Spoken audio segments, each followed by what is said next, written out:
नमस्कार, मी तुमचं स्वागत करते आपल्या चॅनलवरती। आज आपण तिरुपती बालाजी यांना गोविंदा का म्हटले जाते ही मराठी पौराणिक कथा आज आपण पाहणार आहोत। चला तर मग आपण व्हिडिओला सुरुवात करूया।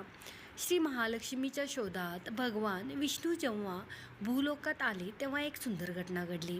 जेव्हा त्यांनी भूलोकात प्रवेश केला तेव्हा त्यांना तहान आणि भूक यासारखे मानवी गुण मिळाले।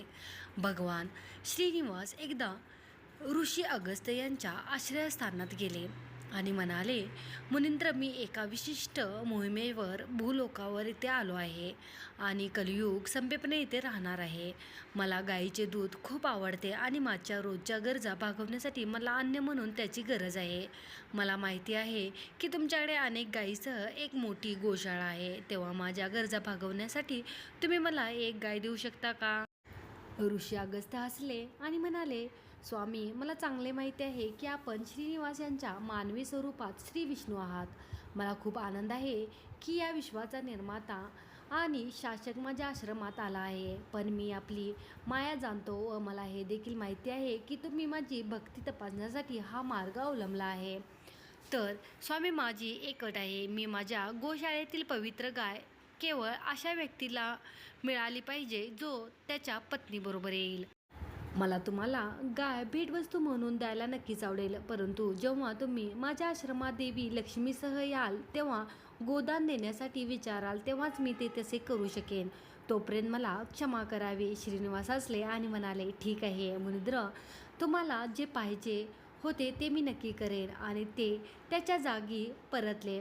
नंतर भगवान श्रीनिवासांनी देवी पद्मावतीशी विवाह केला। विवाहाच्या काही दिवसानंतर भगवान श्रीनिवास यांच्या दिव्य पत्नी पद्मावतीबरोबर ऋषी अगस्त्य महामुनीच्या आश्रमात आले, पण त्यावेळी ऋषी आश्रमात नव्हते। भगवान श्रीनिवासांना त्यांच्या शिष्यांनी विचारले की आपण कोण आहात आणि आम्ही आपल्यासाठी काय करू इच्छितो। प्रभूने उत्तर दिले, माझे नाव श्रीनिवास आहे आणि ही माझी पत्नी पद्मावती आहे। मी आपल्या आचार्यांना माझ्या रोजच्या गरजा भागवण्यासाठी एक गाय दान करण्यास सांगितले, पण त्यांनी सांगितले की बायकोसोबत येऊन दान मागितले तरच गाय दान देईन, अशी तुमच्या आचार्यांची अट होती। म्हणून मी आता सपत्नीक आलो आहे व मी येण्याची बातमी तुमच्या आचार्यांना माहिती आहे का?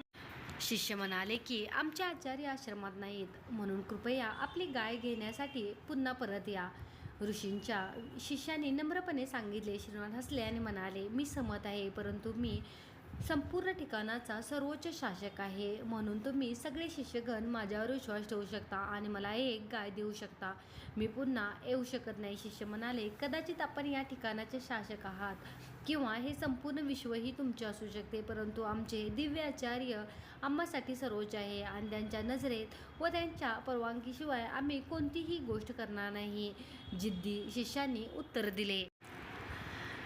ते हळूहळू हसत पवित्र भगवान म्हणाले, मी तुमच्या आचार्याबद्दल आदर करतो, कृपया परत आल्यावर आचार्यांना सांगा की मी सपत्नीक येऊन गेलो। असे म्हणून भगवान श्रीनिवास परत वळले आणि तिरुमाला 7 टेकड्यांच्या दिशेने जाऊ लागले।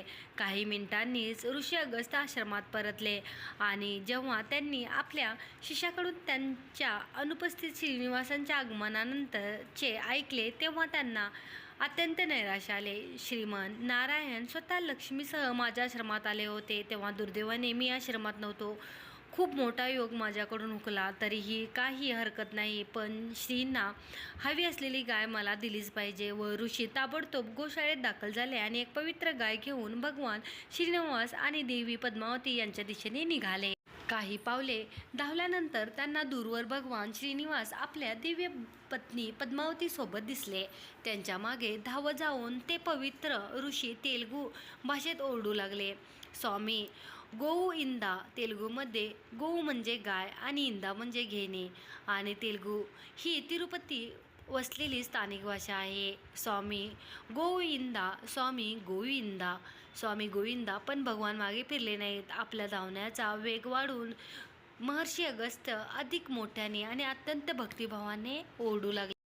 त्या पवित्र ऋषींच्या आणखी काही आरोळानंतर हसरे भगवान श्री व्यंकटेश्वर यांनी देवी पद्मावती मागे वळले आणि मग त्यांच्याकडून पवित्र गाय स्वीकारताना म्हणाले, प्रिया मुनींद्र, जाणीवपूर्वक किंवा अजाणतेपणे तुम्ही आतापर्यंत माझे सर्वात आवडते नाव गोविंद 108 वेळा घेतले आहे.